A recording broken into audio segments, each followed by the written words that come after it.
I was very elated tonight when I got the call from Commissioner Sawchuk advising me of the revelation of what took place and that Mr. Card is deceased and no longer a threat to our community or any other community. I just don't want to forget the families that are grieving and will continue to grieve. I don't want to forget the law enforcement officials that have worked tirelessly throughout this whole event to come to a good conclusion. Welcome back to Wake Up America Weekend. You just heard about the suspect in the Maine shooting rampage, Robert Card, found dead after being accused of killing 18 people and injuring over a dozen more. What a horrific tragedy. And that was after a 2-day manhunt. Card was found with an apparent self-inflicted gunshot wound, but the devastated community is still searching for answers. For more on this, we're joined by Lewiston, Maine resident Joshua Petrowitz and retired FBI agent and president and CEO of Kronos Investigations, Colin Schmidt. Good morning. Good morning. Joshua, I'm sure your community is now breathing a sigh of relief after this weekend. What do you make of the latest, and what is the sentiment like? Well, I think folks are just feeling this wave of peace and relief, honestly, now that Mr. Carr is, no longer with us. And I think it's something that the community is just truly grateful for, that Mr. Card has been, located, his body is found. We can go to our grocery stores in peace. Things are reopening. We've been shut down for 48 to 72 hours in some circumstances. And it's been just a complete shock to this community. And people were terrified for a bit. And the fact that, this tragedy still happened is something we're mourning. But now we can actually come together and mourn. And that's been the biggest struggle in the initial stages of this, is there was no instant justice. Unfortunately, we were waiting to come together to even grieve. People were still wondering. And so the fact that this has kind of wrapped itself up, unfortunately, at least it's over. Thank God. Mm-hmm. Yeah, I think thoughts and prayers from around the country are with Lewiston and with all those families that lost loved ones. It's horrific. But Colin, I want to come over to you about, we always hear the negative sides of law enforcement, but I would say this was a job well done. Hundreds of state and local police, federal agents, all coming together, working cohesively for this manhunt. Can you walk us through a little bit of what happened during that hunt?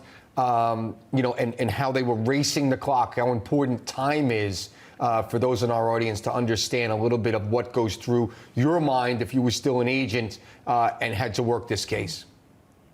Well, this was another example of what the best of the FBI is best of law enforcement is when there's a tragic situation like this, they all come together. And every officer out there is ready to do the job and do the job 24/7.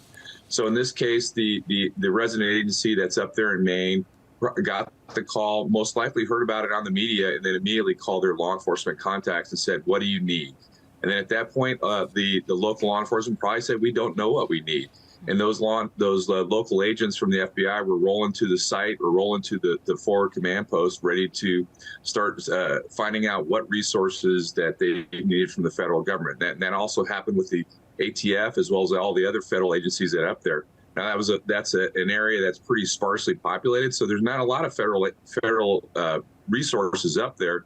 But then once that FBI agent gets there, he starts making the phone call to his field office, and then immediately, as we used to say, the Big Blue gets on its way, and they start bringing in resources. But the situation, and I went through this in San Bernardino during the San Bernardino terrorist attack, is managing all those resources and making sure that they're all put in the right place, and more importantly, that there isn't any self-deployments where these officers go out and potentially get themselves in a situation where they confront the shooter and they don't have the resources to take him out. The best part of this, fortunately or unfortunately, is he took himself out, and it didn't end up being a suicide by cop situation where they would have had to get in gunfire with him and potentially get hurt themselves. Mm-hmm. Yeah, great point. And the officers, as you mentioned, did move fairly quickly here, and very quickly in this case. Joshua, especially since Lewiston is a city that has relatively little violent crime and has had only 29 killings in all of 2022. Did you ever think something like this could happen there? I think we've seen this in the federal stage since roughly I've been born in 2000, unfortunately, with Columbine and other shootings along the way. But as far as, in the year 2023, in something where anything I'd see in my lifetime, yes. Unfortunately, I never thought I could see this, before I had kids or anything like that. This is just absolutely terrifying. And one of the things that I think happened there was we saw this in 2 gun-free zones.